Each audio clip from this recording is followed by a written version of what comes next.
Hello everyone, this is Shadi Reis from CVI 2024. I'm really privileged to be with Dr. Prakash to talk about challenging case that he presented in the endovascular tract. Prakash, thanks for being with us. Thank you so much. I'm really glad to be here. Yeah. This is your first time at CVI? Yes, this is my first time at CVI and I'm enjoying every moment here. Okay, so tell us about your experience then.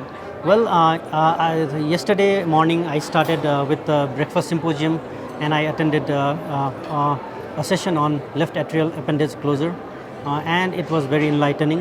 Among few sessions that I attended, renal denervation for hypertension management, and then today morning there was an in-stent restenosis management. Yeah. I clearly remember them and they were like excellent. I attended also the challenging cases symposium on the minerals side of the building, and I learned so much from cases. I believe just by listening to cases and discussions. Listening to the cases, discussing about them. They say patients are your best teachers, and there were great learning points from each cases. Great. Really so Prakash, excited. Congratulations again for being selected for being a finalist on the case. So tell us about your case. So my case had a 85-year-old male who had comorbidities of stroke, then CAD status post PCI. He had recently been diagnosed with AFib and was on Eliquis. So he presented with sudden onset of chest pain.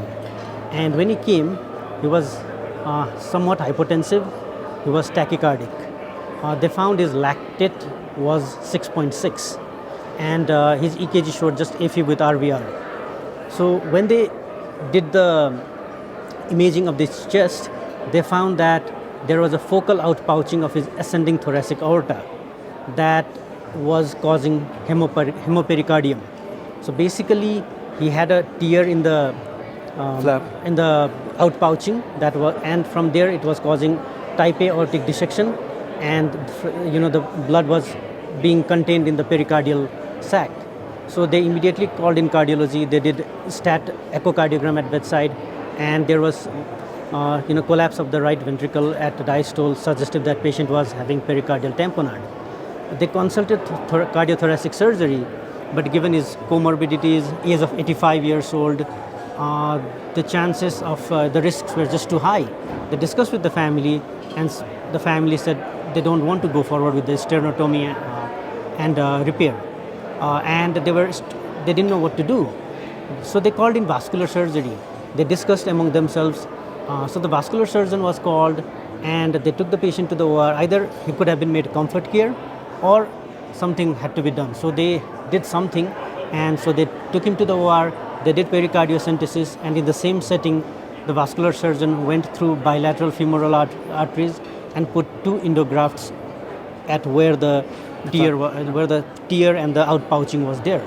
So the patient, that was 6 months ago, and patient was discharged 2 days later on good antihypertensive regimen, and he's doing fine until now. So the thing that makes this case unique is based on the talk I had with vascular surgeons and cardiothoracic surgeons. Anytime a patient with ascending thoracic aneurysm or pseudoaneurysm comes and that is unstable, the standard of treatment is open thoracotomy. And the endovascular graft that they put to manage this case is an off-label use. It's not a FDA-approved, modality. So that was a great thing and when I presented as a challenging case today, everybody said that that was a really brave move there.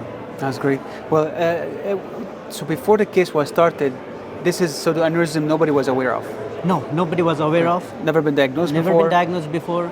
No history of trauma that would cause Just maybe it's just age and just maybe undiagnosed and prolonged hypertension. Yeah. So and the pericardiocentesis was done for the effusion? For the effusion, because he was in tamponade. His blood pressure was barely 90/50 or something. That was urgent. And he had lactate of 6.6. He was already in cardiogenic shock. So even if they had just done pericardiocentesis, the root cause of cardial tamponade, that there was a dissection at the pseudoaneurysm, that would still be there. So his pericardial sac would immediately be filled again. So they had to, take care of that as well. Absolutely. Yeah. So that made this case really Well, that's unique. a great save. Congratulations. And I'm glad the patient's doing well 6 months later. Yeah, thank you so much. And I'm also glad to have been present that case here. Absolutely. And congratulations for being selected to present the case at CVI 2024. Watch these videos and others on the YouTube channel. This is Shadi Reyes from Denver, Colorado.